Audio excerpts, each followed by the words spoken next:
the film. Oh, I'm sorry. No, go ahead, brother. Go ahead. Just the film. There's so many metaphors.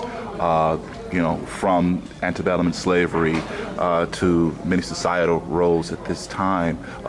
For both of your characters, you have the strength of the black woman then coming up through time and you transmogrifying it, and the industriousness, the toughness, and intelligence of the black man going through time and you channeling that in your character. Could you discuss, did you realize that when you were reading the script, and what moment on set did it both hit you that this is then, but this is also now? I think that was a part of the decision-making factor initially after reading the script. I understood immediately how it sort of spoke to my relevance in trying to learn and grow as a man, a successful man, rather.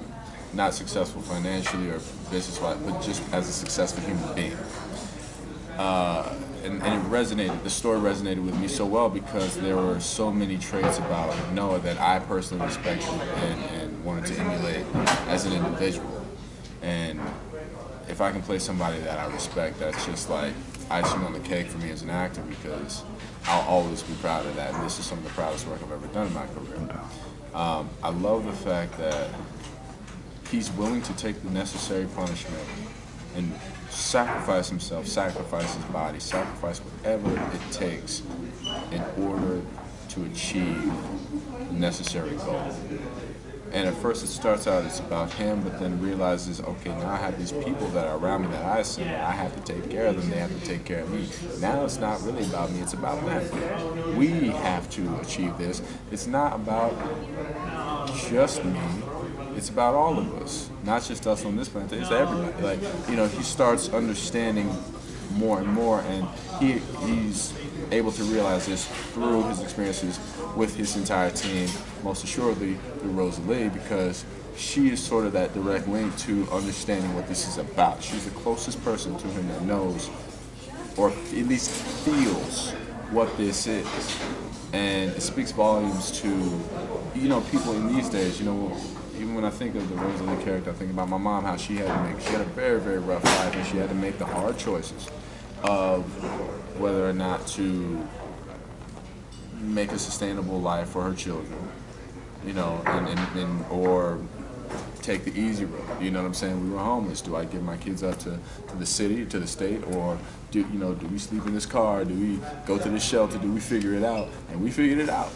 And as children we had a great childhood, but that's because she made the hard choices, and that's what all these people did, and this is what I know, this is what I'm used to, I know nothing else. So to now be able to have the privilege and the honor to embody that and play that, and hopefully play that for another few years, I hope to only do this service and justice the way that I saw my mother do service and justice for my siblings and I.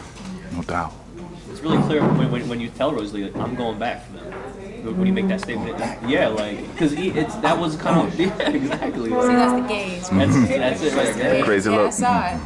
That was the gaze. I mean, it's a clear, it lets you know who you are and what you stand for in the film. Right. And did you, sorry, Jurnee, did you see any of yourself? There are many strong woman characters amid the cast.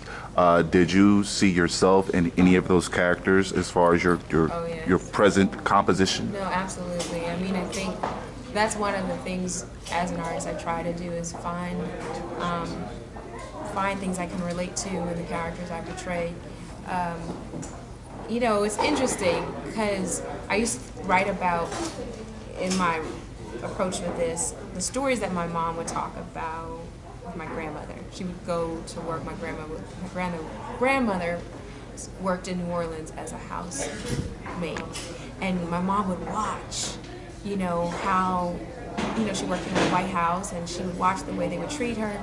And my mom always talked about growing up how, her mom had to be there more for those other children than she could be for her own. She would get home at 8 o'clock every night. And so my approach with Rosalie and the Ernestine character was very similar to that, of this sense of longing. You want to belong somewhere. You want to belong to a family, to a community, and yet you don't. Rosalie envies those who work outside of the house, those who work in the field. And as crazy as that sounds, because who would want to be who would envy working in the field? But she envies the fact that they at least have a community of people. And after they end those 14 hours of backbreaking work, they go home to their community, this little tiny community.